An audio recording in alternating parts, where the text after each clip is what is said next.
A rainbow. What is a rainbow? I've been looking it up in the dictionary, and this is what I found. A rainbow is an optical and meteorological phenomenon that causes a spectrum of light to appear in the sky when the sun shines onto droplets of moisture in the Earth's atmosphere. They take the form of a multicolored arc, with red on the outer part of the arc and violet on the inner section of the arc. Basically, this means that a rainbow is caused by light being refracted from tiny water droplets in the air. So when it rains, or if there is a mist, all those tiny water droplets refract sunlight like a prism, which is a triangular piece of glass. Refracted means the light of the sun is split up into different colours. I wonder when was the last time that you saw a rainbow? Here are some rainbows that I found. A rainbow in a stained glass window in a church.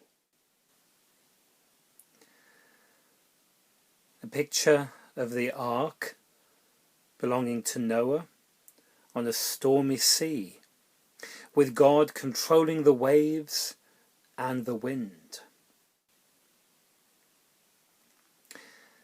Here's a painting of a double rainbow.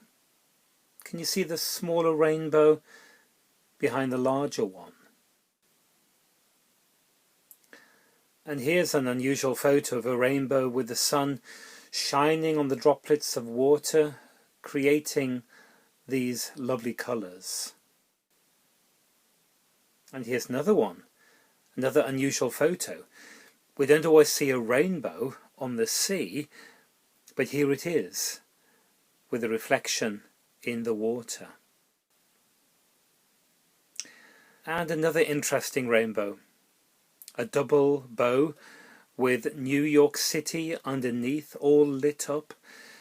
A very interesting photograph. I wonder if you can recall what the different colours of the rainbow are. As you think about that, have a look at this picture. It is in fact a flag with all the different colours of the rainbow. This one is known as the Gay Pride flag. And here's another one quite similar from Italy called the Peace flag. Each of these flags very important and very significant in all sorts of ways. And of course the different colours of the flag, the different colours of a rainbow, remind us of the story of Noah and his ark, a story for which we are all familiar. Look at these colours, these different colours of the rainbow. Red,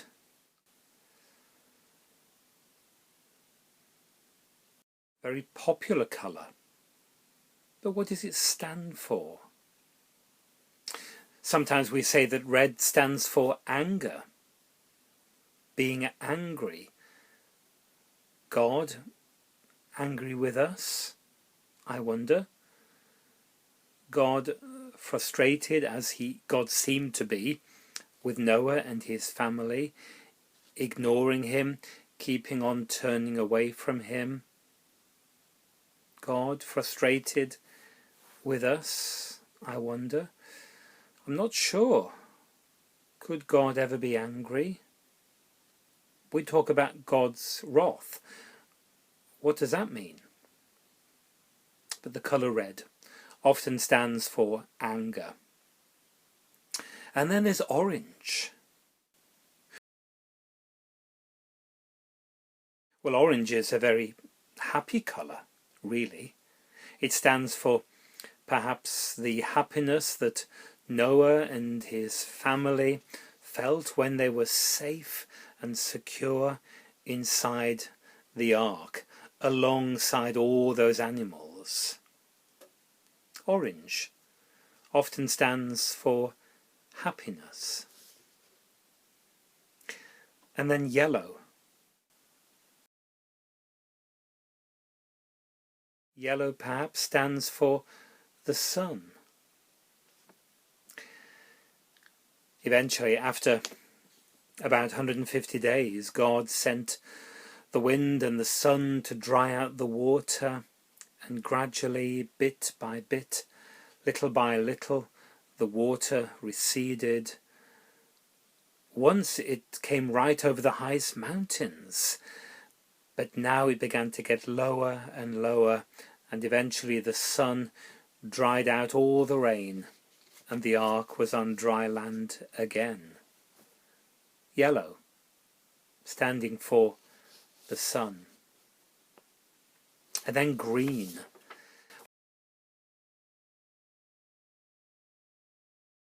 One of my favourite colours, I have to say, the colour green, stands for all sorts of things as we reflect on the story of Noah. Envy, I wonder. We sometimes say, oh, he or she is green with envy. Envy. The envy of those left behind on the land, who all thought that the ark was a waste of time. Little did they know what was to come. The desire for the green grass again, for dry land, and the feeling that all those who are on the ark felt as if they were being tossed and turned with the waves and the water, and their stomachs churned inside out. Green with seasickness, perhaps, or green with envy, or the greenness of the land. And then blue.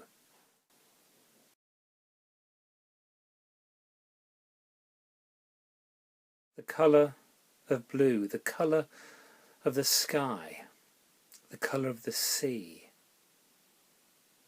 And for months and months, all those inside the ark, all they could focus on was sea and sky. That's all they could see for miles around. It must have been frustrating, incredibly frustrating, not being able to get out, not being able to do the things that they really wanted to do. We all know how that feels, of course. But blue is also a feeling. It's an emotion. Blue standing for sadness, perhaps. So those people at the time of Noah, feeling sad that they had left behind some of their family and friends. Sad as well, thinking, when will all this come to an end? Blue, the colour of the sky and the sea, but also reminding us of sadness. Indigo.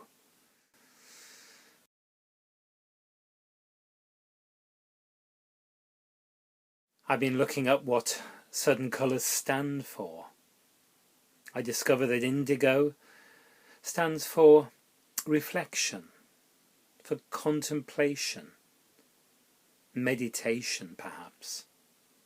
Well, certainly all those inside the ark had plenty of time to contemplate and reflect and meditate.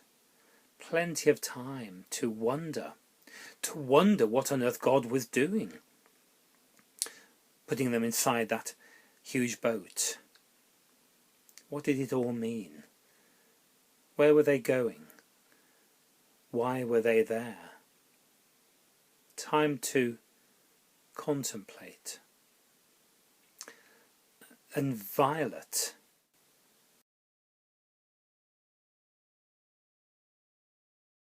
Similar in some ways to indigo, but the colour violet. Have you ever looked up at the sky and wondered to yourself, it's getting darker, but it might be the middle of the day? Have you ever seen that sight? Still gets darker and darker, and the sky almost seems to turn to a deep violet colour. Often a sign that a rainbow is on its way. For all those in the ark, the sight of a rainbow was a good sign. It was good news. It was a real promise. What did God say? This is the sign of the covenant I am making between me and you and every living creature with you, a covenant for all generations to come. I have set my rainbow in the clouds, and it will be the sign of the covenant between me and the earth. Whenever I bring clouds over the earth, and the rainbow appears in the clouds, I will remember my covenant between me and you and all living creatures of every kind. Never again will the waters become a flood to destroy all life. Whenever the rainbow appears in the clouds, I will see it and remember the everlasting covenant between God and all living creatures of every kind on the earth. A rainbow.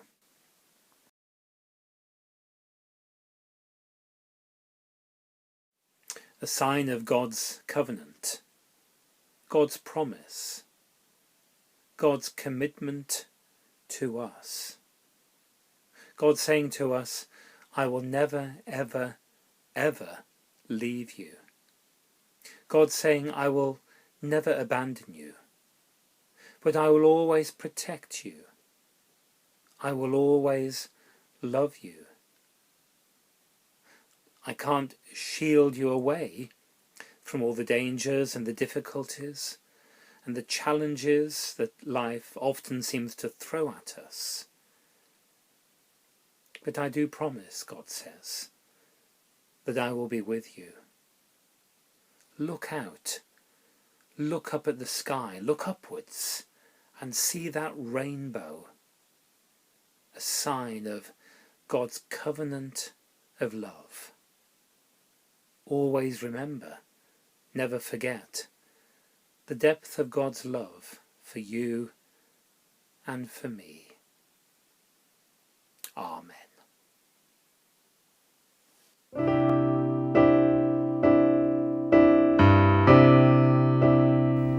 Lift up your eyes,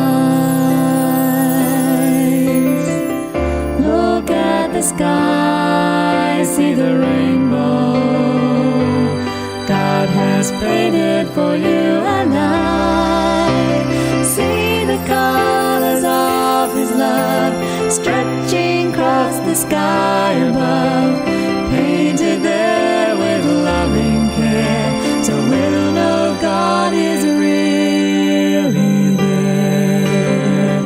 Lift up your eyes, look at the sky, see the rainbow God has painted for you and I. If you want to see His face, lift your eyes from this cold place, and when your eyes are raised to Him, the things of earth will all grow dim. Lift up your eyes, look at the sky, see the rainbow God put in the sky.